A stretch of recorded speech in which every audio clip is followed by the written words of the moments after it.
Hello, আসসালামু আলাইকুম। সেবরান সবাই কেমন আছেন? আশা করি সকলে ভালো আছেন। আলহামদুলিল্লাহ, আমি আপনাদের দোয়া ও ভালোবাসায় অনেকটা ভালো আছি। তো আজকে আপনারা বহুদিন ধরে একটা কেমিক্যালের কথা বলতেছেন।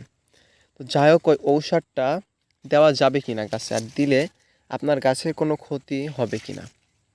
আসলে আমি আগের থেকেই বলে রাখি যে এসব আলতু ফালতু কেমিক্যাল বা ঔষধগুলো ইউজ করা নাই ভালো। কারণ ওইগুলাই হিউজ পরিমাণ কিন্তু আপনার কুল নষ্ট হয়ে থাকে। যেমন আমি আপনার উদাহরণ দিই, যেই কেমিক্যাল বা ওষুধটির কথা বলেছেন আপনি, সেটা হচ্ছে পাকড়। পাকড় নামে একটা ঔষধ আমরা জানি, এটা দেওয়ার ফলে পুরা গাছের কুল কিন্তু পেকে যায়।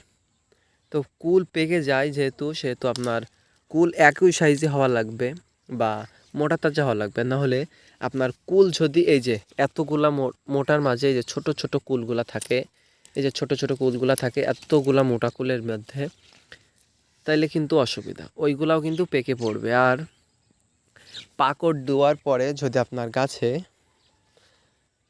পাকড় দেওয়ার পরে যদি আপনার গাছে 1 সপ্তাহের ভেতরে পানি না দেন, আপনি কুলটি দেখবেন কালার আসছে, কুলে হাত দিয়ে দেখবেন কুলটি শুটকো।